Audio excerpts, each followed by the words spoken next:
শিক্ষা এবং উপার্জন একই সাথে করা সম্ভব, তাই করে দেখিয়েছেন আলিম বা এইচএসসি পরীক্ষার্থী এক ছাত্র। লেখাপড়ার পাশাপাশি ইউটিউব দেখে নিজ বাড়িতে গড়ে তুলেছেন একটি মুরগির খামার। মাত্র ৩,০০০ টাকা পুঁজিতে মিশরি ফাউমি জাতের মুরগির খামার করে আজ তিনি স্বাবলম্বী। ২০১৯ সালে মোবাইলে ইউটিউবে মিশরীয় ফাউমি জাতের মুরগি দেখে ভালো লাগে শিক্ষার্থী হাফেজ নজরুল ইসলামের। এ জাতের মুরগি মাত্র ৪ মাস বয়স থেকে ডিম পাড়া শুরু করে টানা ১৮ মাস ডিম দেয়।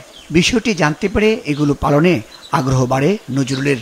পরে নিজের জমানো মাত্র ৩,০০০ টাকা দিয়ে ১০০টি মিশরি ফাউমি জাতের মুরগির বাচ্চা দিয়ে বাড়িতে ঘরোয়া পরিবেশে পালন শুরু করেন নোয়াখালীর সদর উপজেলার এওজবলিয়ার মুমিননগরের এই যুবক। আস্তে আস্তে বাড়তে থাকে তার মুরগির সংখ্যা। পরে পরিবারের অন্য সদস্যদের সহযোগিতায় বাড়িতে মক্কা অ্যাগ্রো ফার্ম নামে একটি খামার গড়ে তোলেন তিনি। গত ৪ বছরে ওই খামার দেখেছে সফলতার মুখ। এখনকার যে আমার পরিস্থিতি, ছেলেরা পড়ালেখার পরে অনেক শতানি করে, অনেক নানা খারাপ কাজে চলে যায়।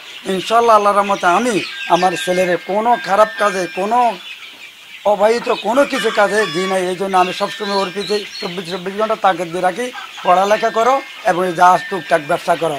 ওয়ালটন এসিতে ইনস্টলেশন একদম ফ্রি। বর্তমানে তার খামারে ছোট, মাঝারি ও বড় সাইজের প্রায় ৭,০০০-এর মতো মুরগি রয়েছে। ইনকিউবেটরের মাধ্যমে ডিম থেকেও বাচ্চা উৎপাদনের কাজ করে যাচ্ছেন তিনি। সরকারি সহযোগিতা পেলে আরও বড় পরিসরে এই প্রজাতির মুরগির খামার করার আশা এ তরুণ খামারির। বর্তমানে তার খামারে প্রায় ১০ লাখ টাকার মুরগি রয়েছে। তো আমি ভবিষ্যতে চেষ্টা করতেছি, এগুলো আমার আরও জায়গা আছে বাড়ানোর, কিন্তু সরকারিভাবে ওরকমভাবে প্রণোদনা বা আর্থিক সচ্ছলতা ওরকমভাবে পাচ্ছি না।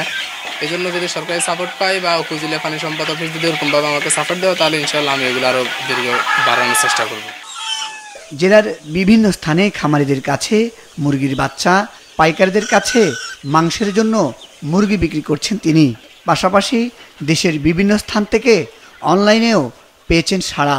বাংলাদেশের ৬৬ ডিস্ট্রিক্টে মোটামুটি সব জায়গায় আমাদের মুরগিগুলো যায়। ফেনী, নোয়াখালী, কুমিল্লা, লক্ষ্মীপুর, চাঁদপুর সহ চট্টগ্রাম, দেশের বিভিন্ন অঞ্চলে যায়।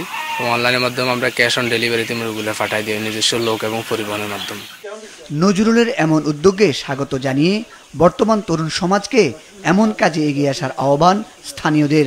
একদিকে যেমন সেই আর্থিকভাবে সচ্ছল হচ্ছে, অন্যদিকে তার পরিবারকে সাপোর্ট দিচ্ছে, আবার পড়াশোনাও করে যাচ্ছে। এই যে দুটো সমন্বয়ে সে নিজেকে ব্যস্ত রাখা, ফলে এই বয়সে তারা কিন্তু অনেক সময় কোনো অপরাধে জড়িয়ে পড়তে পারে না। কিন্তু তো এই জায়গা থেকে যদি আমি মনে করি অন্যান্য তরুণদেরও একটা শিক্ষণীয় জায়গা রয়েছে।